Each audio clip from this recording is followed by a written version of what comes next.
വചനവീഥിയിലൂടെ father ജെ.ബി. Puthur. വിശുദ്ധ ലൂക്ക രചിച്ച നമ്മുടെ കർത്താവ് യേശുമിശിഹായുടെ പരിശുദ്ധ സുവിശേഷം.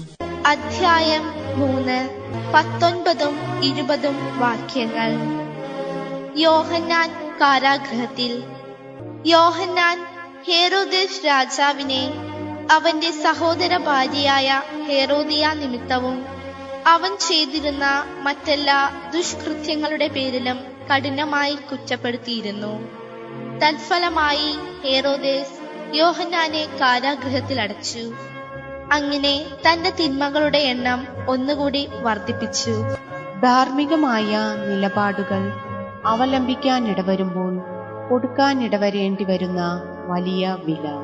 അന്നത്തെ സാമൂഹ്യ വ്യവസ്ഥിതിയിൽ ആവശ്യം വരുത്തേണ്ട മാറ്റങ്ങളെ സംബന്ധിച്ച് ഒരു പ്രവാചകന്റെ ചങ്കുറപ്പോടുകൂടെ പൊതുവേദികളിൽ പ്രത്യക്ഷപ്പെട്ട് ജനങ്ങളെ അഭിസംബോധന ചെയ്തുകൊണ്ടിരുന്ന യോഹന്നാൻ ആ നാട്ടിലെ രാജാവായ ഹേറോദോസിന്റെ അധാർമികമായ ജീവിതത്തെ സംബന്ധിച്ച് രാജാവിനെ ധരിപ്പിക്കാനും സധൈര്യം മുന്നോട്ട് വരുന്ന രംഗമാണ് ഇന്നത്തെ സുവിശേഷത്തിലൂടെ നമ്മുടെ ശ്രദ്ധ ആകർഷിക്കുന്നത്.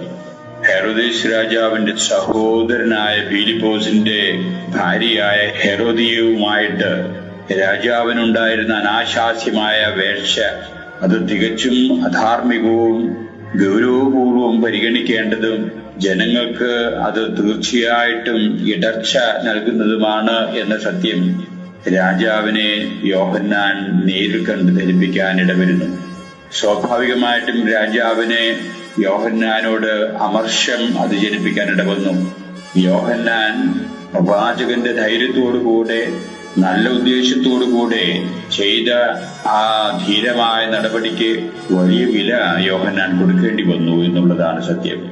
സ്വന്തം ജീവനെ തന്നെ ബലികഴിക്കാൻ ഇടവന്ന ഒരു ധാർമ്മികമായിട്ടുള്ള നിലപാടായിരുന്നു യോഹന്നാന്റേത് എന്ന സത്യം വളരെ ചുരുക്കത്തിൽ നമ്മുടെ മുമ്പിലേക്ക് കൊണ്ടുവരികയാണ് സുവിശേഷകനായ വിശുദ്ധ ലൂക്ക 2 വാചകങ്ങളിലൂടെ ഇന്നത്തെ സുവിശേഷത്തിൽ നിർവഹിക്കുന്നത് എന്ന് നമുക്ക് കാണാം.